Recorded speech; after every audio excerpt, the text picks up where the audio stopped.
প্রিয় অষ্টম শ্রেণীর শিক্ষার্থীরা, শুভেচ্ছা নিও।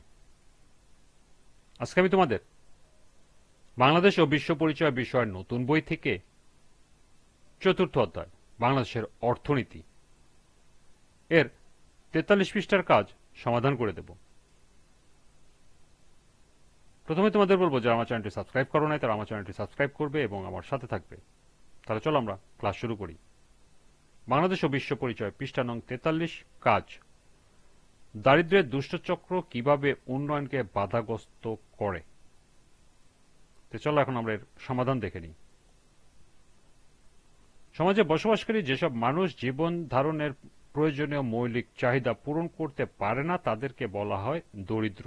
দারিদ্র্যের দুষ্টচক্র হলো এমন একটি অবস্থা যেখানে একটি অনুন্নত দেশের অনুন্নয়নের জন্য দায়ী কারণগুলো চক্রাকারে আবর্তিত হতে থাকে। অধ্যাপক র্যাগনার ম্যাক্স বলেন, দারিদ্র্যের দুষ্টচক্র হলো এমন একটি শক্তির একত্রীকরণ যেখানে পরস্পরের সঙ্গে ক্রিয়া প্রতিক্রিয়ার মাধ্যমে একটি দেশকে দরিদ্র করে রাখে।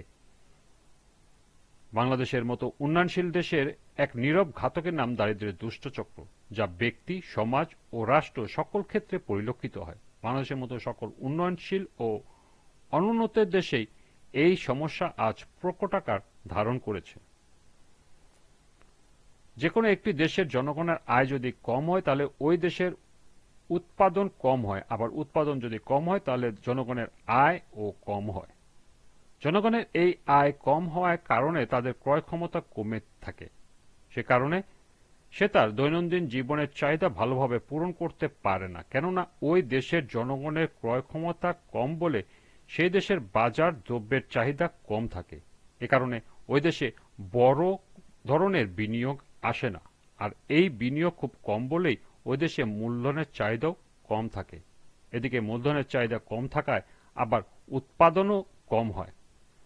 যে কারণটি একটি দেশ উন্নয়নশীল হওয়ার জন্য যা যা উপাদান প্রয়োজন তার সবকিছুই দরিদ্রতম দেশগুলিতে অনুপস্থিত, তাই তারা কখনোই উন্নয়নশীল দেশে পরিণত হতে পারে না। আমাদের দেশে কৃষিকাজ নিরক্ষর জনগোষ্ঠী, প্রাকৃতিক সম্পদের অভাব সহ আরও কয়েকটি কারণে দারিদ্র্যের দুষ্টচক্র প্রতিনিয়ত আমাদের দেশে অর্থনীতিকে ঘুরপাক খায়, যে কারণে আমরা উন্নয়নশীল দেশের কাতারে প্রবেশ করতে প্রচণ্ড পরিমাণে বাধার সম্মুখীন হই। কেননা একটি দেশ দরিদ্র হওয়ার মূল কারণ হলো সে দেশের মূলধন কম, কেননা সে দেশের জনগণ দরিদ্র থাকায় তাদের মাথাপিছু আয় ও ভোগ কম। তারা সঞ্চয় করতে পারে না, যেহেতু তারা সঞ্চয় করতে পারে না তাই তাদের মূলধন কম থাকে, আর এই মূলধন কম থাকার কারণে ওই দেশটি উন্নয়নের পথে আর এগোতে পারে না। আমাদের দেশের দরিদ্র হওয়ায় দরিদ্র দুষ্টচক্র প্রতিনিয়ত আমাদের দেশের অর্থনীতিতে ঘুরপাক খায়, আর এর মূল কারণ হলো আমাদের দেশে একটি বড় জনসংখ্যা যারা লেখাপড়া শেষ করে বেকার থাকে। তাদের যথেষ্ট পরিমাণ কর্মসংস্থানের অভাবে তারা কাজ করতে পারে না। এছাড়া আমাদের দেশে প্রয়োজনীয় দক্ষতা ও পরিকল্পনার অভাবে যে সমস্ত প্রাকৃতিক সম্পদ রয়েছে সেসব প্রাকৃতিক সম্পদগুলোকে সঠিকভাবে কাজে লাগানো যায় না।